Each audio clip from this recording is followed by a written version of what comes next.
Ponedeljek ni bil prvi delovni dan samo za slovenske šolarje, tudi za naše politike je bil, ki so se vrnili iz parlamentarnih počitnic. Kako je izgledal prvi delovni dan po dopustih, pa sprašujem našega korespondenta na terenu, gospoda Jerneja Celca.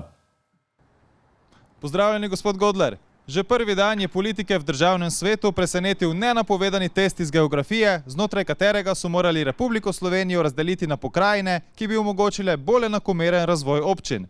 Ker je več kot tretjina na testu pogrnila, bodo prihodnji teden test ponavljali. Pričakujemo, da bodo takrat rezultati boljši, saj bodo vprašanja popolnoma identična. Razumem, gospod Celec, so morda tudi slovenski politiki bili deležni kakšnega pomembnega nagovora, podobno kot je slovenske šolarje nagovoril predsednik Pahor? Da, če je šolarje na prvi šolski dan nagovoril sam predsednik republike, so bili politiki deležni še višje časti, saj jih je že na prvi razpravi obiskal bivši predsednik Štajerske. Očitno je, da je tudi on prišel razmišljati svojo glavo.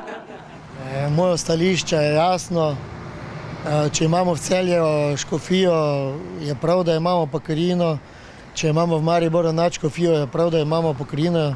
In jaz bi pokrajine delil tako, kot so deljene škofije in nadškofije. Ne morem reči, da mu to rekel, ampak Kangler ima poanto. Cerkev že ve, kaj dela. Kdo bi bolj vedel, kako razdeliti državo, če ne Bog? On se najbolj spozna na pokrajine, ker ima najlepši razgled. Razen, če Kangler govori o škofijah samo zato, da se prikupi Novi Sloveniji. Spomnimo, gre za edino stranko na desnici, ki je trenutno raste podpora. Treba je skočiti na ta vlak, preden odpelje. Gospod Celec, kakšen pa je trenuten predlog delitve Slovenije na pokrajine? Gospod Godler, trenuten predlog predvideva razdelitev na 11 pokrajin, pri čemer je najbolj sporna ravno delitev Štajerske. Poglejmo. Štajerske občine bi namreč bile po predlogu razdeljene med 5 pokrajin. Južno Štajersko, vzhodno Štajersko in zahodno Štajersko, pa tudi Pomursko in Savinjsko Šaleško. Štajersko bi eni očitno radi kar razkosali. To idejo bo ljudem težko prodati, še posebej glede na imena. Vzhodna in zahodna Štajerska. Kako za vraga ločiš med vzhodnim in zahodnim Štajercem? Kaj, zahodni naroči Radensko, vzhodni pa Slatino? In pa južna Štajerska. Gospod Godler, noben Slovenec noče, da se mu reče južnjak.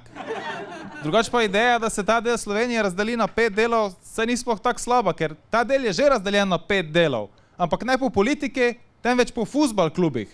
Ljudje bi te nove pokrajine enostavneje sprejeli, če jih enostavno poimenujemo pokrajina Mura, Maribor, Celje, Rudar in Aluminij. Evo, problem rešen. Gremo nazaj na dopust. Hvala gospodu Celcu za temeljito analizo. Hej, to je naš YouTube kanal, klikni na ta gumb in se naroči, da boš na tekočem. Polajkaj pa nas tudi na Facebooku in na Twitterju, pa na ulici, pa na kakšnem javnem WC-ju.